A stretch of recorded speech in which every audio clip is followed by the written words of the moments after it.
The dishwasher hummed its familiar tune as I scrubbed the last of the dinner plates, my weathered hands moving through the motions I'd performed countless times over the past 3 years. Steam rose from the sink, fogging my reading glasses as I worked alone in the kitchen that had once buzzed with family laughter. The silence felt heavier tonight, broken only by the distant sound of voices drifting from the living room where my daughter Sarah and her husband Mark sat with their 2 teenage children.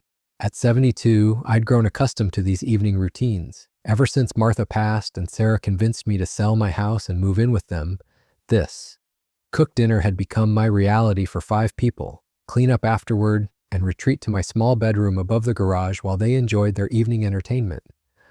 They called it helping me transition into my I call golden years. It's something else entirely. My name, Chen, is Robert Forty, and for 5 years, I built a successful accounting firm from nothing. Started with a desk in my basement and grew it into a practice that employed 30 people and served over 200 clients. I taught Sarah everything about business, responsibility, and treating people with dignity. Apparently, those lessons didn't stick the way I thought they would. The voices from the living room grew louder, and I could make out Sarah's irritated tone discussing weekend plans. Something about needing someone to watch the house while they visited Mark's parents in Colorado.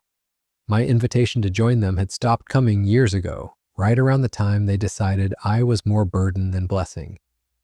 I dried the last plate carefully in place, noting how it in the cabinet my lower back protested after standing for an hour. The arthritis in my knees reminded me daily that age was catching up, but my mind remained sharp as ever. Sharp enough to notice patterns, sharp enough to recognize disrespect, and sharp enough to plan accordingly when pushed too far. Before we continue, please subscribe to the channel and let us know where you're listening in the comments. The conversation in the living room shifted, and I heard my name mentioned. Not unusual these days, as most family discussions seem to center around what to do with Grandpa.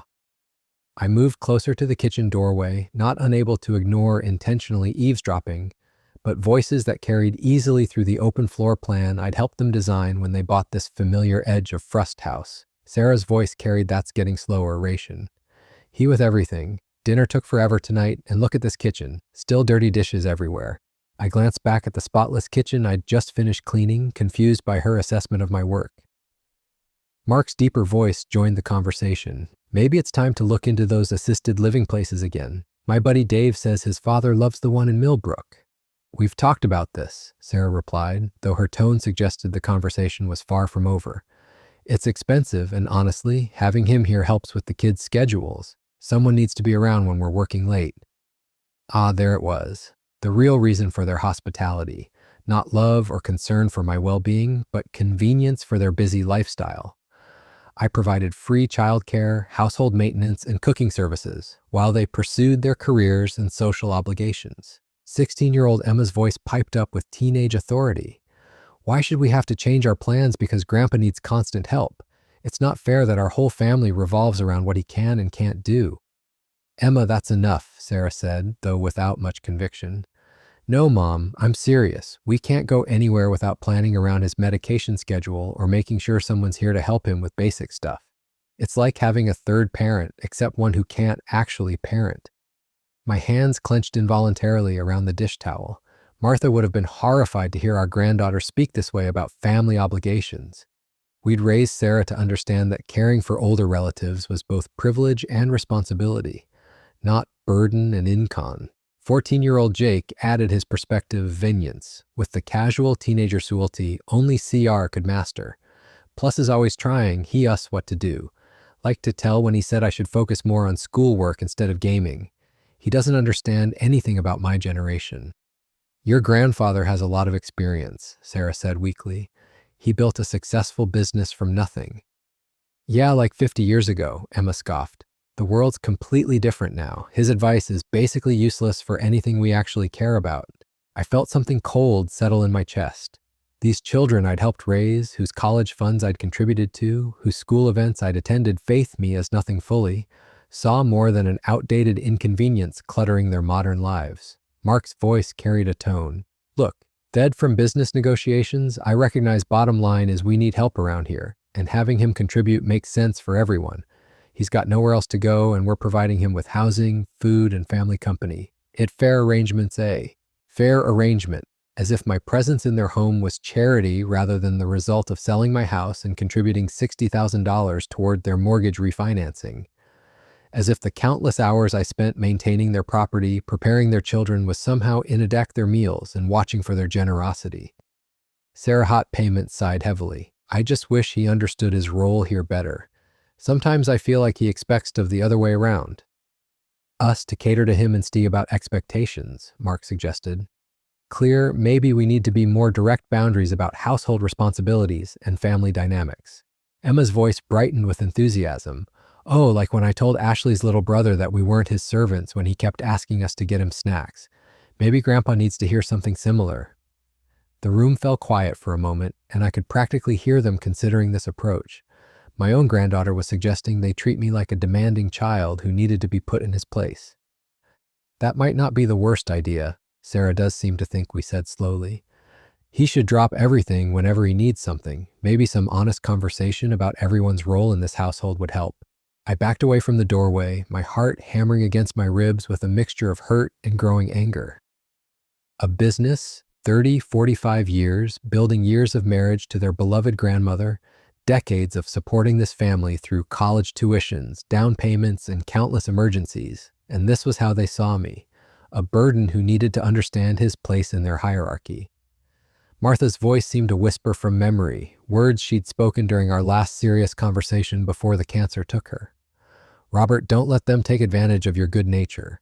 You're too generous for your own good sometimes. Promise me you'll stand up for yourself if anyone tries to treat you like you don't matter. I'd promised her, though I'd never imagined that promise would apply to our own family. Walking slowly to my small bedroom above the garage, I passed family photos lining the hallway.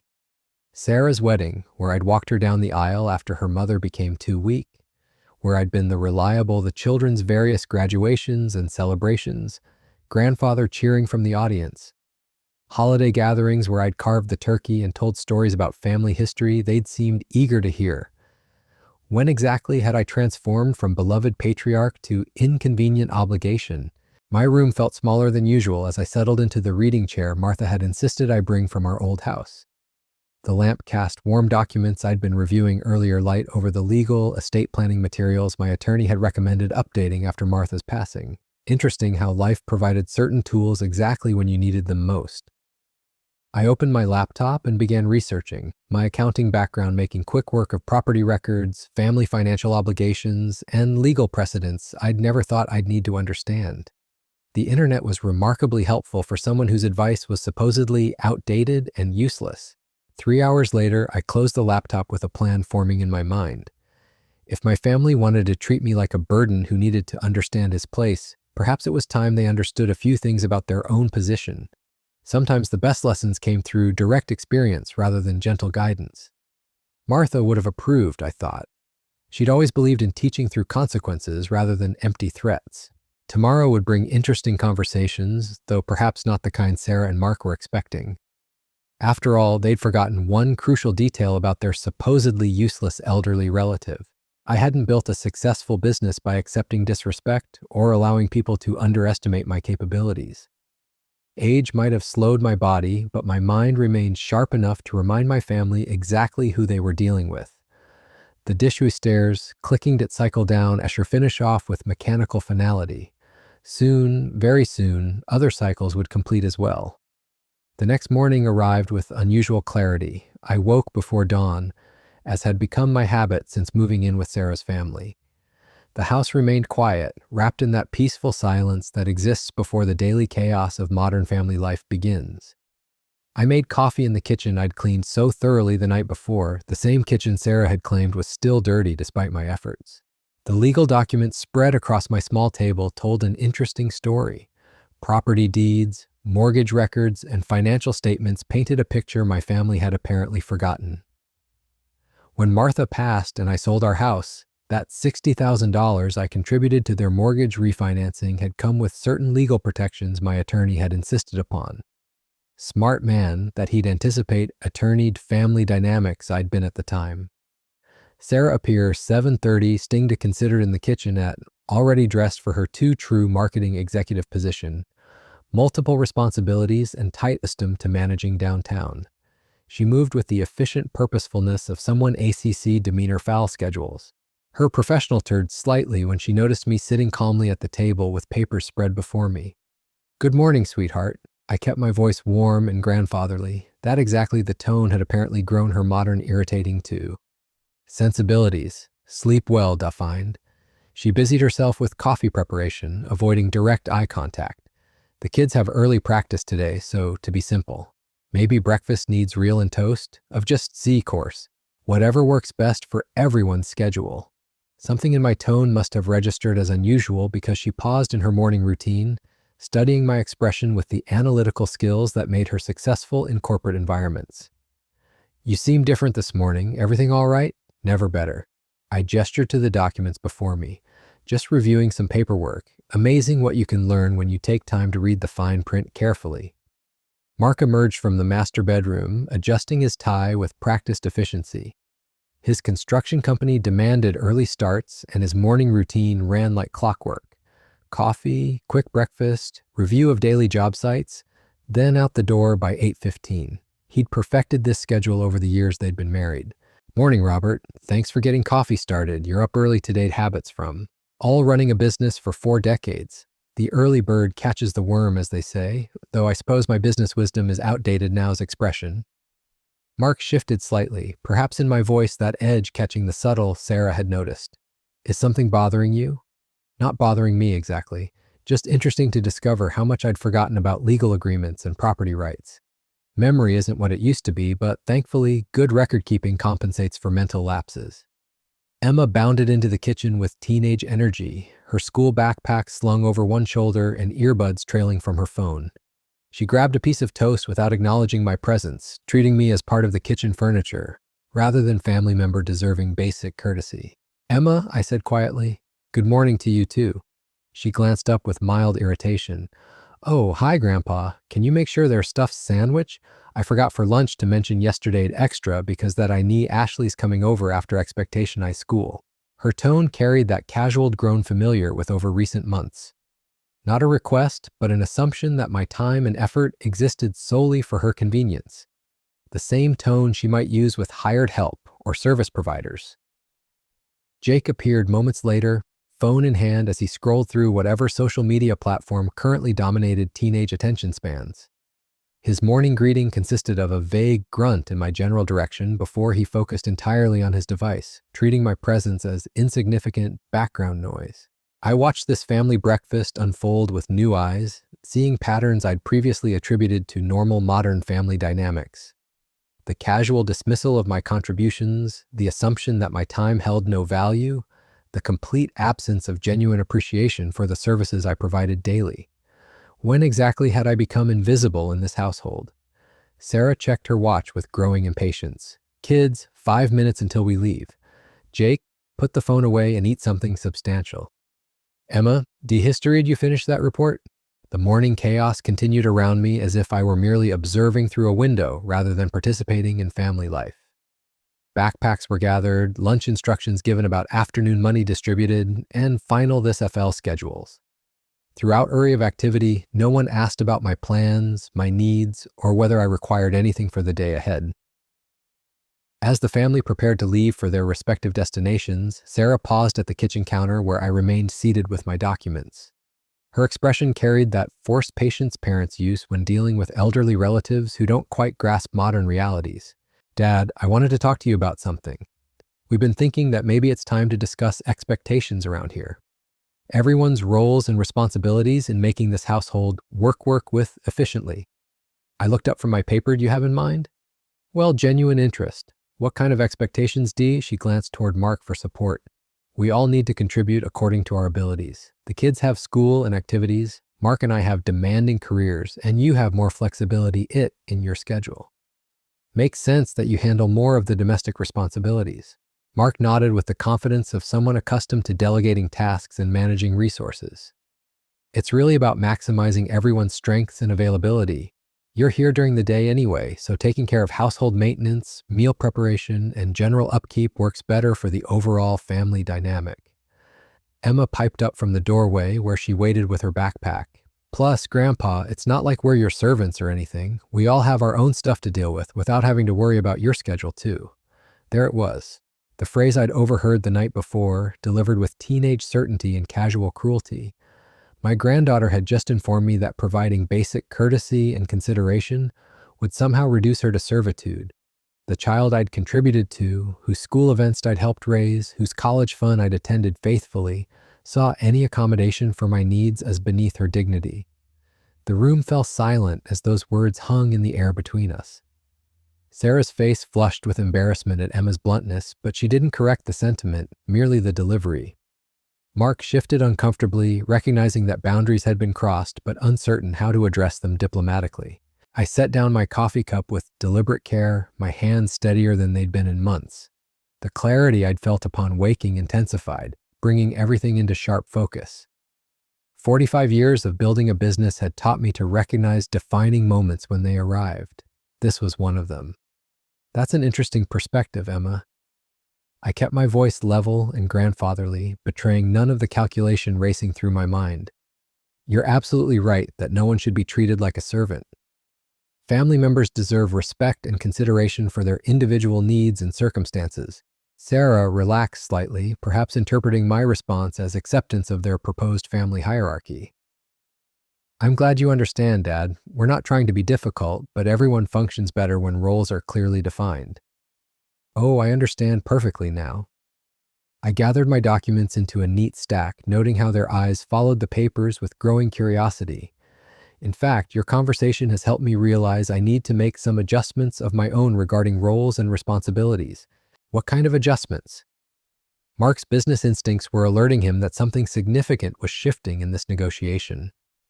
I stood slowly, using the table for support as my arthritis reminded me of my physical limitations. The same limitations my family seemed to view as inconveniences rather than natural consequences of age and a lifetime of hard work. Nothing dramatic, just some legal and financial matters that need attention. Amazing how much paperwork accumulates when you're not paying close attention to details. Emma checked her phone impatiently. Mom, we're going to be late. Can't Grandpa figure out his paperwork stuff later? Actually, sweetheart, this paperwork affects everyone in this household. I moved toward the hallway, documents in hand. But don't worry about being late. Your education is far more important than understanding legal complexities that won't impact your life for many years to come. The family exchanged glances as they prepared to leave, sensing undercurrents they couldn't quite identify, but recognizing that something fundamental had shifted in our morning dynamic. Sarah's executive training was alerting her that important information was being withheld, but her schedule demanded immediate departure. Dad, can we continue this conversation tonight? I really need to get to the office for an early meeting.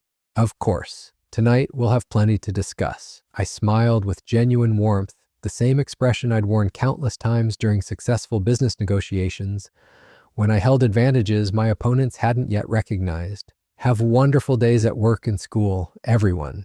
I'll be here taking care of domestic responsibilities, just as we discussed.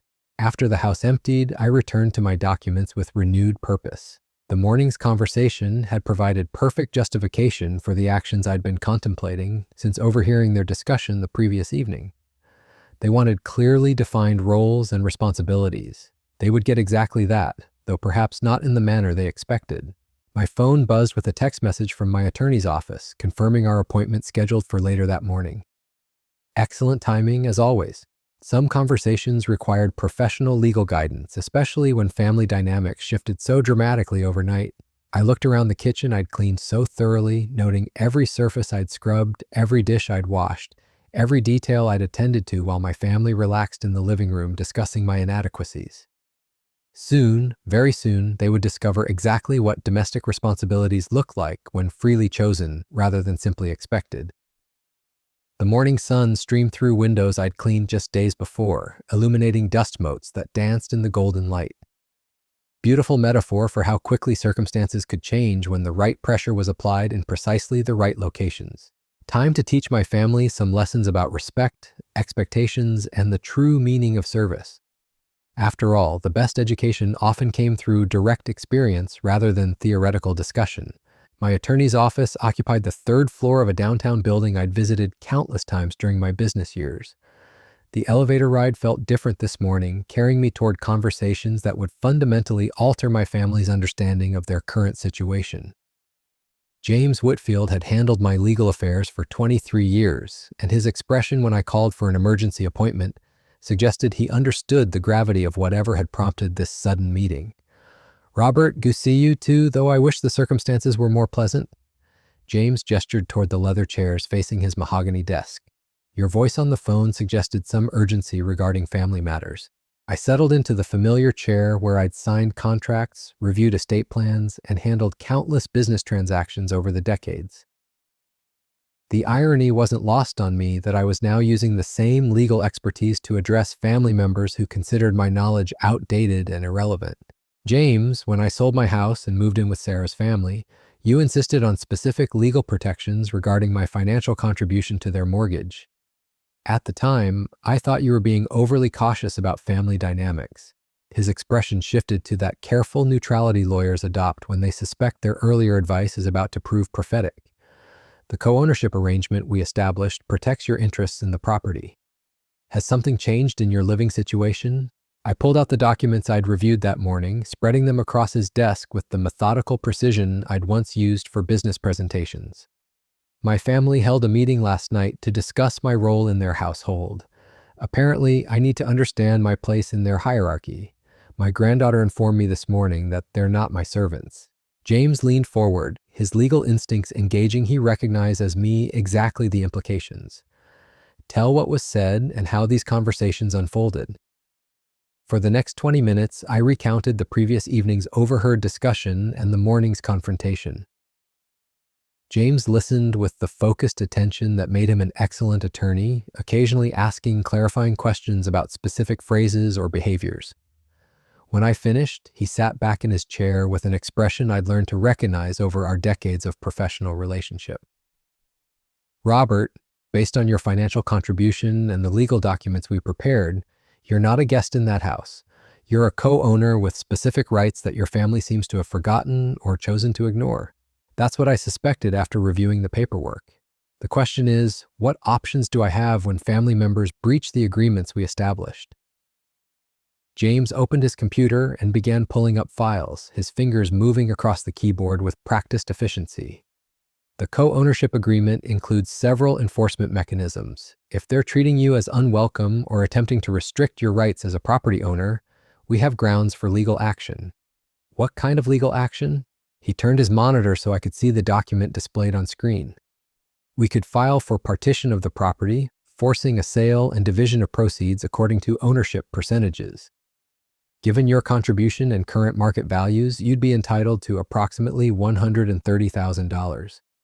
The number made my chest tighten, far more than the $60,000 I'd contributed thanks to property appreciation and mortgage principal reduction. More than enough to establish independent housing and maintain comfortable lifestyle for my remaining years. However, James continued, partition lawsuits destroy family relationships permanently. Once you file, there's no going back to previous arrangements.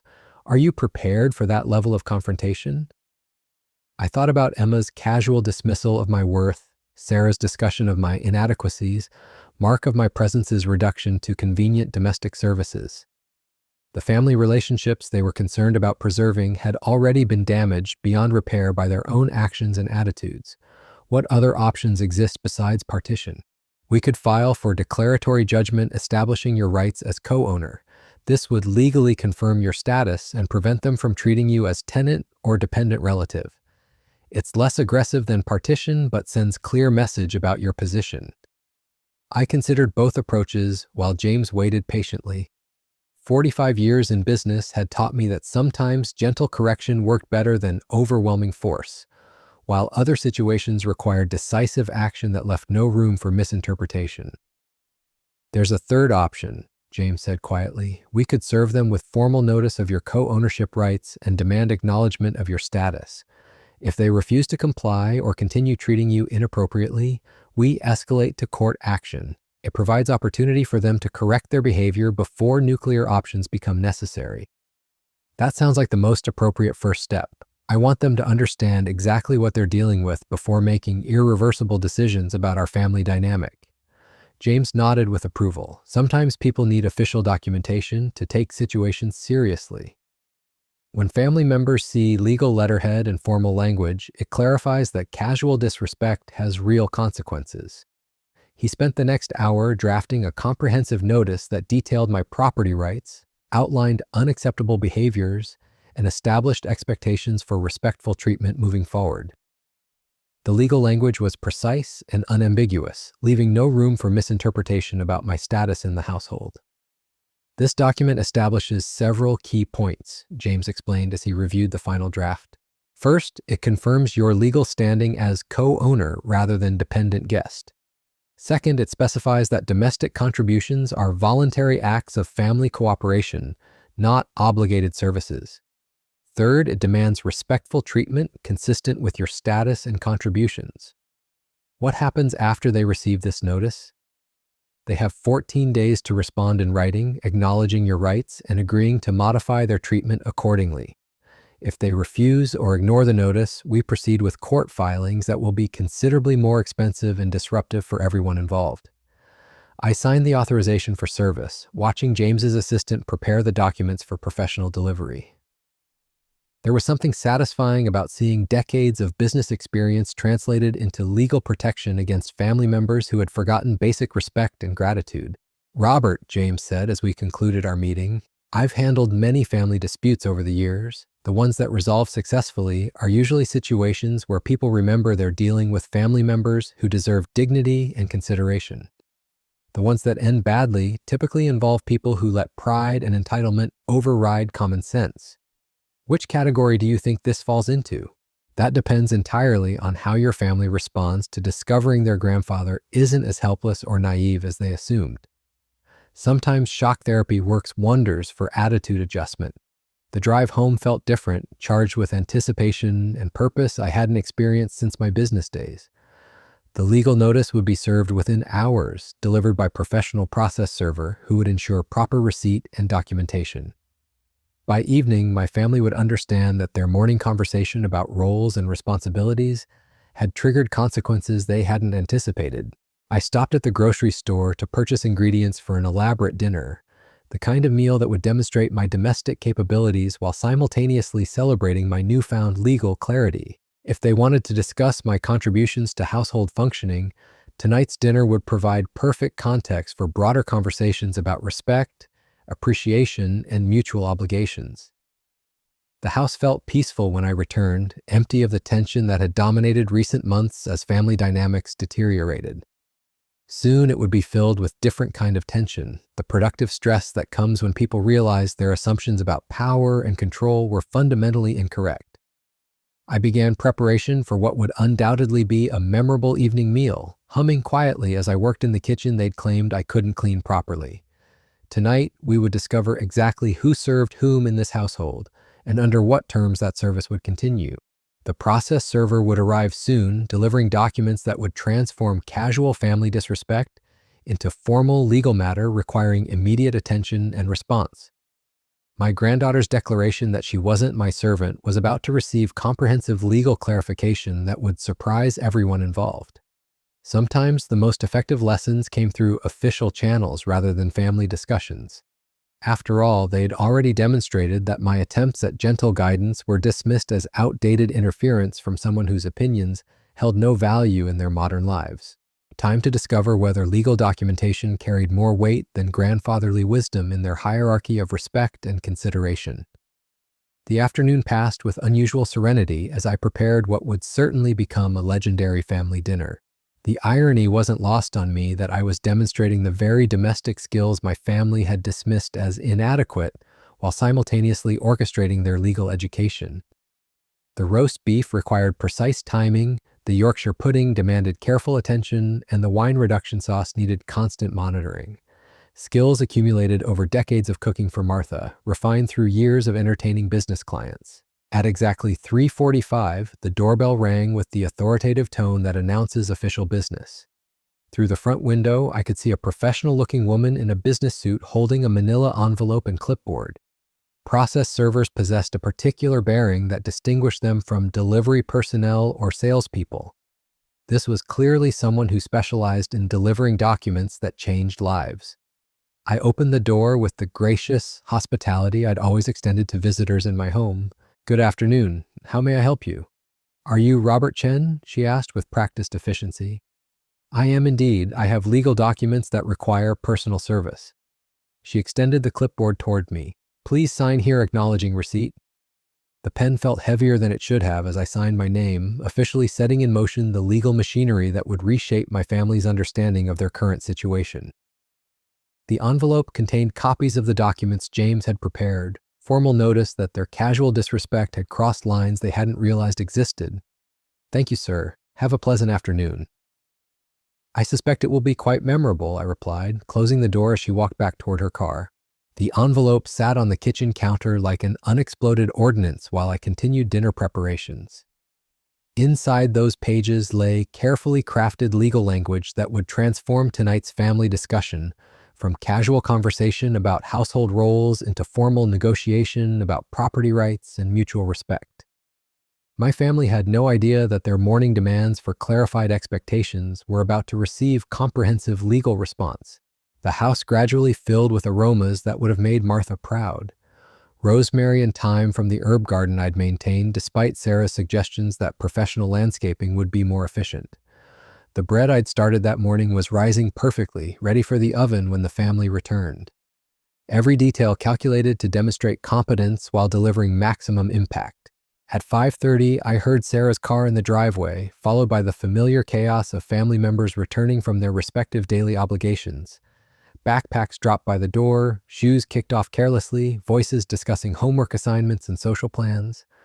The same routine that had played out countless times over the past 3 years, though tonight's version would conclude differently than anyone expected. Sarah appeared in the kitchen first, her professional demeanor softening as she absorbed the scene before her. The counter displayed an elaborate spread that belonged in cooking magazines, and the kitchen itself gleamed with the kind of cleanliness that suggested serious culinary effort rather than mere maintenance.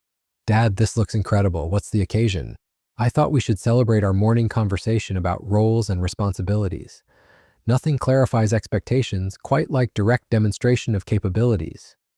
Mark joined us moments later, loosening his tie as he surveyed the impressive dinner preparation. His construction background had taught him to recognize quality workmanship, whether in building projects or domestic endeavors. The appreciation in his expression suggested he was beginning to understand that perhaps they'd underestimated certain skill sets. "Robert, you've really outdone yourself. This must have taken hours of preparation." "Time well spent," I assured him. "Amazing what you can accomplish when you have clear understanding of your purpose and responsibilities." Emma bounded into the kitchen with teenage energy, immediately gravitating toward the homemade bread cooling on the counter. Her earlier dismissive attitude seemed forgotten in the face of genuinely impressive culinary results. The same granddaughter who'd informed me that morning about not being my servant was now eagerly sampling the fruits of my supposedly inadequate domestic contributions. "Grandpa, this bread is amazing. Did you really make this from scratch?" "Of course, sweetheart. Some skills improve with age and experience, despite what modern wisdom might suggest about outdated knowledge." Jake appeared with his perpetual phone attachment, though even his teenage self-absorption couldn't ignore the elaborate dinner display. His grunt of acknowledgement carried slightly more enthusiasm than usual, suggesting that quality cooking might penetrate even adolescent indifference when executed properly. We gathered around the dining table I'd set with Martha's good china, the pieces Sarah had insisted on keeping when we divided household items after the funeral.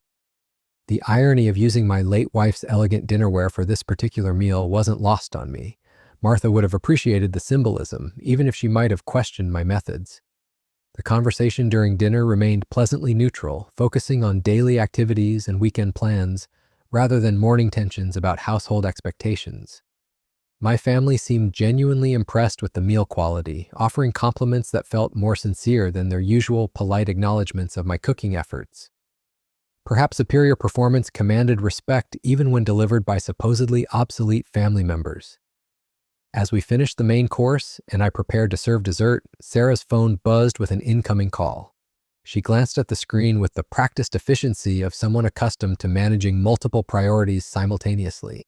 "Unknown number," she muttered, declining the call and setting the phone aside. The phone immediately rang again, same unknown number displaying on the screen. This time, Sarah answered with slight irritation, expecting telemarketer or wrong number that would require brief correction. Hello? Her expression shifted as she listened to the voice on the other end. I'm sorry, could you repeat that? You served what kind of documents? The dining room fell silent as we all recognized the tone that indicated something significant was unfolding. Mark set down his fork, his business instincts alerting him that this conversation involved matters requiring immediate attention. The children continued eating, unaware that their evening was about to take dramatic turn. Yes, this is Sarah Miller. When did this happen? Her eyes found mine across the table, confusion and growing concern evident in her expression. What exactly do these documents say? I continued serving dessert with deliberate calm, placing perfectly portioned slices of homemade apple pie before each family member, while Sarah's phone conversation grew increasingly tense. The process server had clearly reached her, confirming successful delivery and explaining the nature of the legal documents I'd received that afternoon. I understand. Thank you for calling. Sarah ended the call and stared at her phone for several seconds before looking directly at me. Dad, someone served legal papers at this house this afternoon, papers concerning you and property ownership issues. The moment had arrived with perfect timing, just as I'd planned. The excellent dinner had established my competence and value, the family was gathered together for unified discussion, and the legal documentation provided official framework for conversations that could no longer be dismissed as elderly confusion or outdated perspectives. Yes, sweetheart, I received some important documents today that clarify certain aspects of our living arrangement. I settled into my chair with the satisfaction of someone who'd successfully orchestrated complex business negotiation. Amazing how much clearer things become when you have professional legal assistance. What kind of legal documents? Mark's construction experience had exposed him to enough legal processes to recognize serious implications when they arose. His voice carried the careful neutrality of someone trying to assess unknown risks. Documents that establish my rights as co-owner of this property, rather than dependent guest who should be grateful for basic courtesy and consideration. I looked around the table at their various expressions of confusion and growing alarm. Turns out that $60,000 contribution I made to your mortgage refinancing came with certain legal protections your grandfather's supposedly outdated business knowledge insisted upon. Sarah's face had gone pale as the implications began registering. Co-owner? What do you mean, co-owner? I mean that when James Whitfield prepared the paperwork for my financial contribution, he insisted on legal documentation that protects my investment and establishes my status in this household. Smart attorney, that James. He anticipated family dynamics that isting to consider at was too true the time. The dining room atmosphere had shifted dramatically from pleasant family dinner to tense legal discussion that none of them had expected. Emma and Jake exchanged confused glances, beginning to understand that something significant was happening but lacking context to fully grasp the implications. Dad, what exactly are you saying? Sarah's marketing executive training was engaging, trying to identify the core issues and potential solutions. Are you threatening us with some kind of legal action? Not threatening, sweetheart, simply clarifying expectations, just as you requested this morning. You wanted clearly defined roles and responsibilities. Well, my role includes legal rights as property co-owner that your family seems to have forgotten or chosen to ignore. Mark leaned forward with the focused attention he brought to complex construction problems. What kind of rights are we talking about, Robert? The right to be treated with respect rather than dismissed as incompetent burden. The right to have my contributions acknowledged rather than criticized as inadequate. The right to live in my own home without being told by my granddaughter that she's not my servant when asked to show basic courtesy and consideration. Emma's eyes widened as she realized her morning comment had triggered this entire legal response. Her teenage confidence evaporated as adult consequences materialized from what she'd considered casual conversation. The same granddaughter who'd complained about family plans revolving around my needs was discovering that legal documentation could revolutionize everyone's understanding of whose needs actually took priority. Grandpa, I didn't mean anything serious by what I said this morning. I was just frustrated about weekend plans. I know, sweetheart. Teenagers often speak without considering consequences. That's why adults handle important matters like property ownership and legal relationships. Your parents, however, should have understood the implications of treating co-owners like inconvenient house guests. Sarah was clearly struggling to process this information while maintaining her composure in front of the children.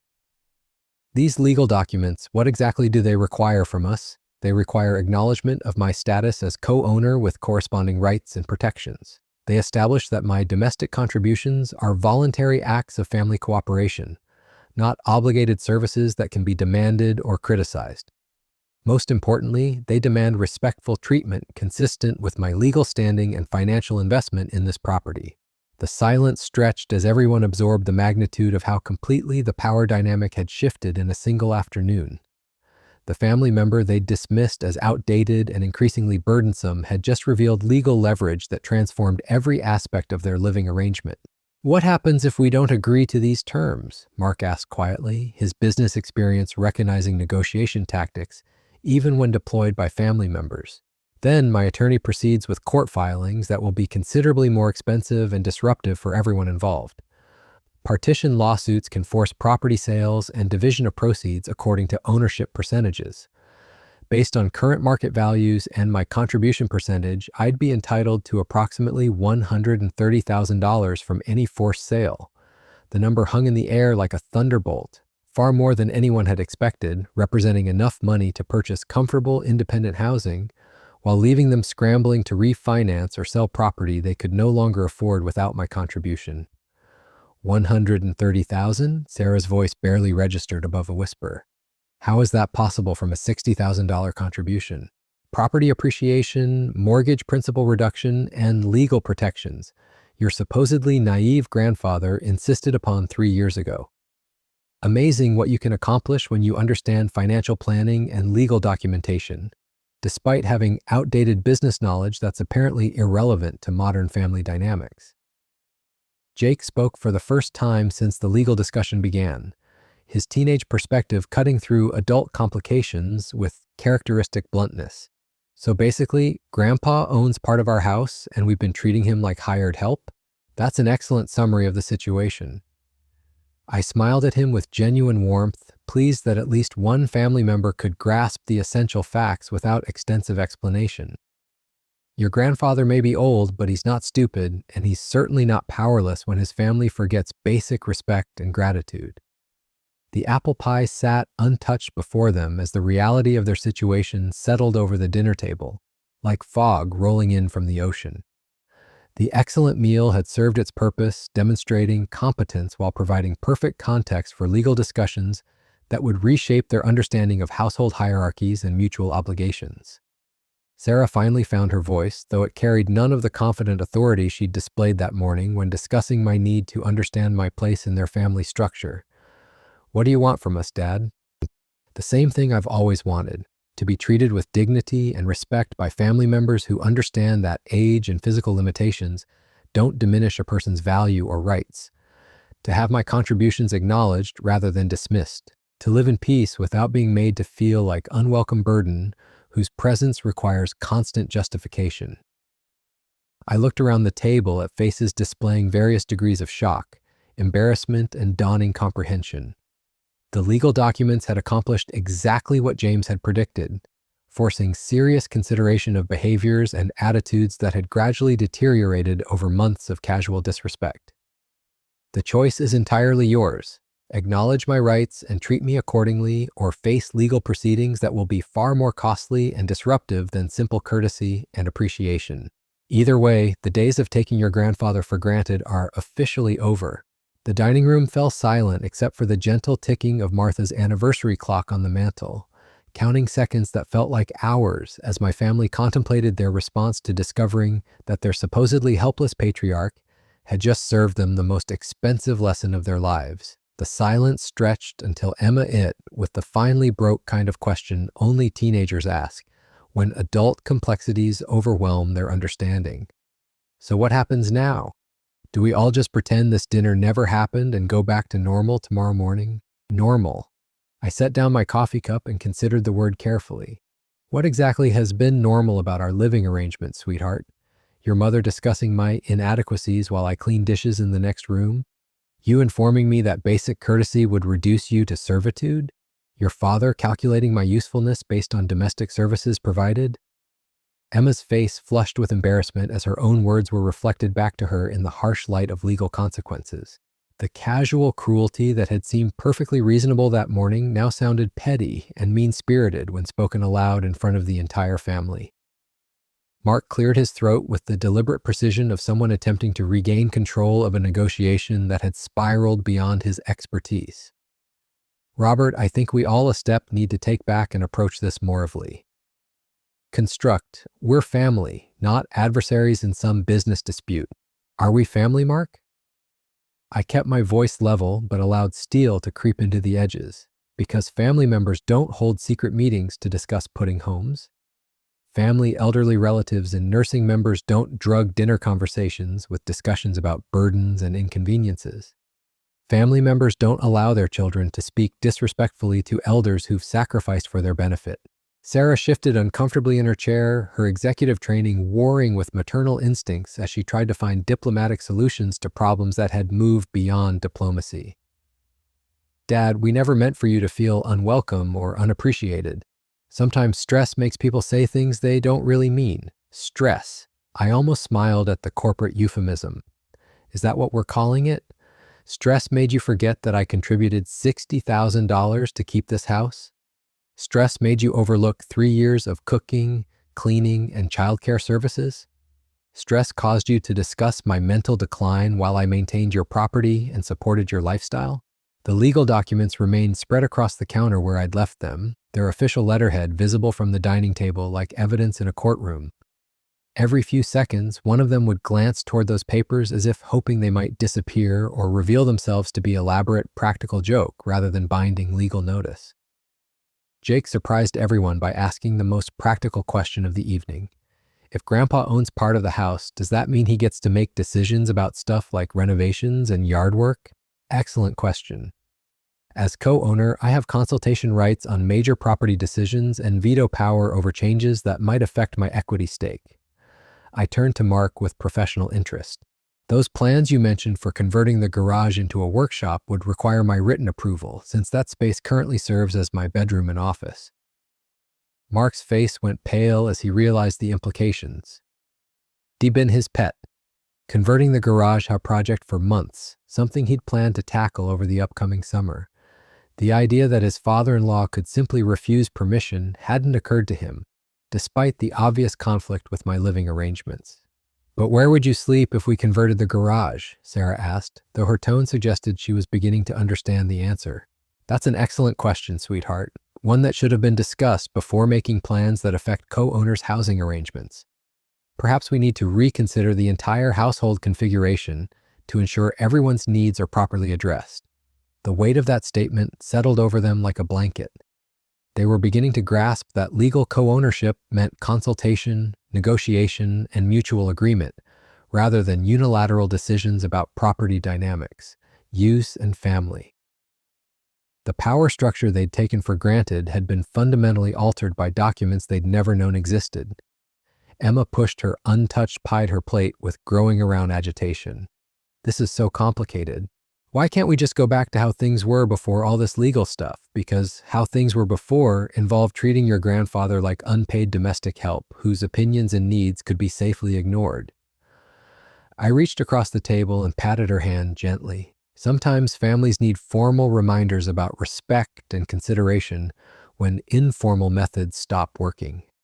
Mark leaned back in his chair with the expression of someone reassessing a construction project that had revealed unexpected structural complications.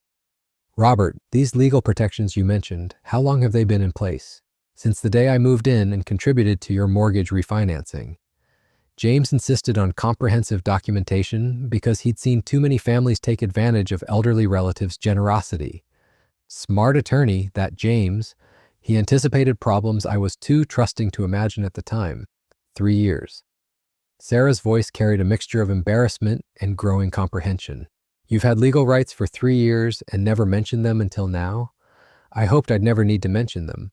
I preferred being treated with respect because I was your father and the children's grandfather, not because legal documents compelled courtesy. Unfortunately, your family seems to respond better to official authority than familial obligation. The dining room clock chimed 8:30, its gentle melody a stark contrast to the tension that had replaced our earlier pleasant dinner conversation. Outside, neighborhood families were probably settling into evening routines of homework help and television programs, blissfully unaware that their neighbors, minds askew, were navigating legal lannis as family discussion. Sarah finally asked the question that had been building throughout our conversation. Dad, what exactly do you want from us moving forward? What would it take to resolve this situation without lawyers and court proceedings? I want what I should have received all along, recognition that my contributions have value and deserve appreciation rather than criticism. Acknowledgement that age and physical limitations don't diminish a person's rights or dignity. Basic courtesy from family members who understand that respect flows both ways, regardless of age or dependency status. Mark nodded slowly, his business background helping him recognize reasonable negotiating positions when presented clearly. Those seem like fair expectations. What about the legal documentation? Would you consider withdrawing the formal notice if we commit to treating you more appropriately? The legal protections remain in place regardless of behavioral improvements. They've existed for 3 years without causing problems because hadn't we reached the point where enforcement became necessary. Going forward, they simply serve as a reminder that casual disrespect has potential consequences. Jake looked up from his phone with the kind of directness only teenagers can manage. So basically, we just need to stop being jerks to Grandpa and everything goes back to normal? That's remarkably insightful, grandson. Amazing how simple solutions become when you strip away complicatifications for just poor behavior.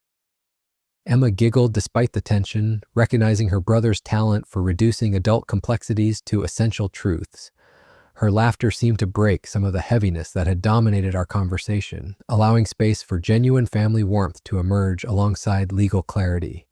Sarah reached across the table to squeeze my hand, her gesture carrying more sincerity than her words had managed in months. Dad, I'm sorry we made you feel unappreciated. I'm sorry we took your contributions for granted. I'm sorry we forgot that you're not just our house guest, but our family member who deserves better treatment. The apology felt genuine, backed by embarrassment and dawning understanding rather than mere diplomatic necessity. Sometimes shock therapy really did work wonders for attitude adjustment, just as James had predicted. Thank you, sweetheart. That means more than you know. Mark cleared his throat with less authority than usual, his construction peered by obvious workers' directness. To mow you an apology, too. We discomfort. Robert, I got so focused on managing schedules and responsibilities that we forgot about respect and gratitude. That's not the kind of man I want to be, and it's not the example I want to set for the kids. Emma and Jake exchanged glances before Emma spoke for both of them. Grandpa, we're sorry too. I didn't really mean that thing about not being your servant. I was just being bratty because I wanted to hang out with friends instead of thinking about family stuff. Jake nodded emphatically. Yeah, and I'm sorry for basically ignoring you most of the time. You do a lot of cool stuff around here that I never really noticed before tonight. The apologies felt genuine, prompted by legal reality, but grounded in recognition that their behavior had been genuinely hurtful to someone who'd sacrificed for their benefit. Sometimes formal consequences created space for authentic emotion that casual conversation couldn't access. I looked around the table at faces displaying various combinations of embarrassment, relief, and renewed respect. The excellent dinner had served its purpose, the legal documentation had commanded attention, and honest conversation had finally emerged from months of accumulated resentment and casual dismissal. So what happens with those papers? Sarah asked, gesturing toward the legal documents still visible on the kitchen counter. They remain in effect as protection and reminder, but enforcement depends entirely on how our family dynamics evolve from this conversation forward. And respect, acknowledge. Treat me with dignity, my contributions, and include me in decisions that affect my living situation. Simple courtesy prevents complicated legal proceedings. Mark stood and began clearing dinner plates with more attention than he'd ever paid to domestic tasks, starting with helping clean up this incredible meal you prepared. This had to take hours of work, and we barely acknowledged the effort involved. Emma jumped up to help with obvious enthusiasm. Can you teach me to make bread like this, Grandpa? I had no idea you could cook so well. We just sort of took it for granted that dinner would appear without thinking about all the work involved. Jake actually put his phone aside completely and began gathering silverware. Yeah, and maybe you could show me some of that business stuff you used to do. I might want to start my own company someday, and everyone always says you were really successful before you retired. The transformation was remarkable. Legal documentation had commanded respect that years of gentle guidance had failed to achieve. Sometimes formal consequences really were more effective than familial obligation for motivating behavioral change. As we cleaned up together, working as a family team rather than assuming one person would handle domestic responsibilities alone, I felt Martha's presence in the room like a warm embrace. She would have been proud of how I'd finally stood up for myself while maintaining dignity with genuine and family unity. The evening end warmth and mutual respect that hadn't existed in months. Legal protections remained in place, but enforcement seemed unlikely given the dramatic attitude adjustment that formal consequences had produced. Sometimes the most effective lessons came through official channels rather than family discussions. My granddaughter's casual declaration about not being my servant had indeed received comprehensive legal clarification that surprised everyone involved. The next morning brought a different energy to the household routine. Sarah appeared in the kitchen at her usual 7:30, but instead of efficiently managing her morning schedule while assuming I'd handle domestic tasks, she poured 2 cups of coffee and joined me at the table where I was reviewing the newspaper. "Good morning, Dad. Sleep well?" "Very well, thank you." Amazing how peaceful rest comes when family relationships operate on foundations of mutual respect, rather than unspoken resentment.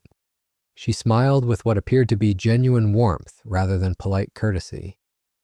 "About last night, I wanted you to know that Mark and I talked for hours after the kids went to bed. We realize we've been taking you for granted in ways that weren't fair or appropriate." I looked up from the financial section, noting how her tone carried sincerity rather than diplomatic damage control. "What kinds of realizations did you reach? That we somehow forgot you're our family member, not our employee. That your contributions deserved physical limitations don't diminish someone's gratitude rather than criticism. That age and ring her coffee with obvious's value or rights," she paused, stir discomfort, "and that we raised our children to treat you disrespectfully because we modeled that behavior ourselves." The admission carried weight that suggested genuine reflection rather than superficial apology designed to avoid legal complications. Sometimes shock therapy really did create space for authentic family healing. Mark appeared in the doorway, already dressed for work, but moving without his usual rushed efficiency. "Morning, Robert. Mind if I join you both for a few minutes before I head out?" "Of course. Family breakfast conversation is always welcome." He settled into the chair across from me with the deliberate attention of someone approaching important business negotiation. "I wanted to follow up on our discussion last night, specifically about including you in household decisions that affect your living situation." I set down the newspaper, recognizing the tone of someone who'd spent considerable time preparing for this conversation. "What aspects did you want to discuss?" "The garage conversion project I mentioned. I realize now that planning to eliminate your bedroom and office space without consulting you was completely inappropriate. You're a co-owner of this property, and major changes require your input and agreement." The acknowledgement felt genuine, backed by obvious embarrassment about his earlier assumptions. Business partnerships required consultation and mutual agreement. Family relationships deserved the same consideration, especially when legal documentation existed to enforce such courtesy. "What are you proposing instead?" "We scrap the garage workshop idea and focus on making your current space more comfortable and functional. Better insulation, improved lighting, maybe a small kitchenette so you have independence when you want it. Changes that benefit you rather than displacing you for our convenience." Sarah nodded enthusiastically. "And we want to establish regular family meetings where everyone gets input on household decisions, schedules, and responsibilities. No more assumptions about who does what or why." The children appeared as if summoned by the unusual sound of respectful family discussion. Emma bounded into the kitchen with energy that seemed less frantic than usual, while Jake followed with his phone tucked away rather than commanding his complete attention. "Morning, Grandpa." Emma poured herself orange juice and actually sat down at the table instead of grabbing toast and rushing toward the door. "Are you really going to teach me to make bread today? If you're genuinely interested in learning rather than just being polite because of legal complications." "No, I really want to learn." She glanced toward her parents with obvious embarrassment. I realized last night that I don't actually know how to do very many useful things, like cooking or managing money or planning ahead. You know all that stuff because you built a whole business and raised a family. Jake nodded with unusual seriousness. Yeah, and I was thinking about what you said about business knowledge being outdated. That's pretty stupid, right? Like successful principles don't just stop working because technology changes. The morning continued with conversation that felt genuinely familial rather than politely obligatory. Plans were made for cooking lessons, household improvement projects that considered my needs, and family meetings where everyone's input would be valued rather as they prepare, then dismissed based on age or perceived relève to leave for their respective daily obligations. The atmosphere carried warmth and mutual respect that hadn't existed for months. Legal documentation, unlikely given the dramatic transformation, remained in place as protection, but enforcement seemed increasingly in family dynamics. Sarah paused at the kitchen door, briefcase in hand, but without her patience. Dad, thank usual rushed you for not giving up on us. Thank you for finding a way to make us understand what we were doing wrong without destroying our family in the process. Family relationships are worth fighting for, sweetheart. Sometimes that fight requires legal documentation rather than gentle guidance, but the goal remains the same. Mark clapped my shoulder with genuine affection. See you tonight, Robert. Looking forward to continuing our conversation about including you in household planning and decision-making. The children offered actual hugs rather than vague acknowledgments as they headed toward the door. Emma promised to research brie sod making techniques online. Our afternoon lesson would be more productive. Jake asked if I'd be willing to explain business basics during weekend time when his schedule allowed focused attention. After the house emptied, I sat in the peaceful survey kitchen, ying the transformation that 4 hours at 20 produced. Legal consequences had commanded respect that years of patient guidance had failed to achieve. Sometimes formal authority more effective than familial obligation for motive really was behavioral change. My adding genuine buzzed with a text from James' phone, Whitfield's office, checking on the family's response to yesterday's document service. I replied that enforcement action would be unnecessary as respectful treatment had been promptly restored through proper legal motivation. The morning sun streamed through windows I'd cleaned countless times while my family discussed my inadequacies in the next room. Today, those satiated a kitchen window's illumin where I'd been genuinely welcome-rated as domestic convenienced as family member rather than toll. Sometimes, the best lessons really come through official channels rather than family discussions. My granddaughter's declaration about not being my servant had received exactly the kind of legal clarification that transformed casual disrespect into formal respect almost overnight. The dishwasher hummed its familiar tune, but today the sound carried satisfaction rather than resignation. Tonight's dinner would be prepared with enthusiasm rather than obligated service with family members. Cher, who understood appreciation rather than assuming protections, remained in place as insurance entitlement. Legal against future disrespect, but enforcement seemed increasingly unlikely as genuine family warmth replaced polite obligation. Sometimes shock therapy really did work wonders for attitude adjustment, creating space for authentic relationships to flourish. Martha would have been proud of how I'd finally stood up for myself while preserving family unity. Her practical wisdom had been proven correct once again. Sometimes people needed formal reminders about respect and consideration when informal methods stopped working effectively. The house felt different now, charged with possibility rather than weighed down by accumulated resentment. Family relationships built on mutual respect and legal equality promised much brighter futures than arrangements based on assumed obligation and casual dismissal. Time to start planning tonight's dinner celebration of our renewed family dynamics. After all, excellent cooking had played a crucial role in demonstrating my value while delivering legal consequences. Perhaps a repeat performance would reinforce lessons about appreciation and respect that seemed to be taking root in surprisingly fertile ground. 6 months have passed since that evening when legal papers transformed my family's understanding of respect and dignity. The changes have been remarkable and lasting. Sarah now includes me in household decisions as a genuine partner rather than an afterthought. Mark consults with me on property improvements, valuing my decades of business experience instead of dismissing it as outdated knowledge. Emma has become an accomplished baker under my guidance, and our weekend cooking sessions have strengthened our bond immeasurably. Jake regularly seeks my advice about entrepreneurship and financial planning, recognizing that success principles transcend generational boundaries. The legal documents remain filed away, unused but not forgotten. They serve as a quiet reminder that respect isn't negotiable and that age doesn't diminish a person's worth or rights. Sometimes the most powerful weapons are those you never have to use again. Martha would have been proud to see how our family healed once everyone understood their proper place in our hierarchy of mutual respect. The lesson was expensive for my family's pride, but invaluable for our relationships. Sometimes you have to make people serve papers before they remember how to serve each other with love and dignity. If this story resonates with you, please share it with someone who might need to remember that respect is earned through actions, not demanded through entitlement. Subscribe for more stories about standing up for yourself when family forgets your worth. Sometimes the best revenge is simply teaching people to treat you the way you deserve to be treated.